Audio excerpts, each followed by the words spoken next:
আর আমার মায়ের রেজাল্টটা হচ্ছে আরো মারাত্মক। সেটা হচ্ছে আমার মা এসএলইর পেশেন্ট। এসএলইর পেশেন্ট বলতে গেলে আমার মায়ের শরীরের মধ্যে শ্বেত রক্তকণিকা তৈরি হয় না, অনুচক্রিকা তৈরি হয় না।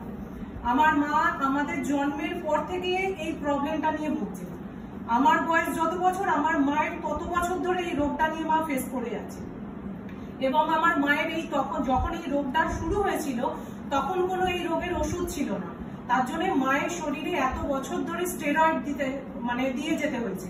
এবার স্টেরয়েডের মোটামুটি আমরা সবাই জানি শরীরের মধ্যে দীর্ঘদিন যাবত যদি সেটা ইনপুট করা হয় তার রেজাল্টটা কিরকম হতে থাকে। তার জন্য কি হয়েছে, আমার মায়ের গায়ের মধ্যে বডিতে এরকম হাত দিয়ে কেউ যদি টাচ করে গায়ের মধ্যে না পুরো গ্ল্যান্ড ফোলার মতন ওই রকম ভাবে সারা বডিতে স্টেরয়েড গুলো জমে গেছে। তার জন্য কি হয়েছে, মায়ের এখন নানান রকম সমস্যা ইদানিং স্টার্ট হয়ে গেছিল। একটা সমস্যা তার মধ্যে হচ্ছে মা পুরো বেডরেডেন হয়ে গিয়ে হাঁটাচলা করা বন্ধ হয়ে গেছিল। মায়ের ব্লাড সার্কুলেশন এতটাই হতো না, পায়ের তলার মধ্যে পুরো পাতাটা পুরো কালো কুচকুচে হয়ে গেছে এবং পায়ের তলার শিরাগুলো পুরো ইনঅ্যাক্টিভ হয়ে গেছে। আমার কি কারণে মনে হলো আমাদের এখানে যিনি ডাক্তারবাবু আছেন ওনার কাছ থেকে আমি বিশ্বাস করে মাকে এখান থেকে ফার্স্ট আমি যেটা খাইয়েছি সেটা হচ্ছে জীবন কেয়ার মল খাইয়েছি।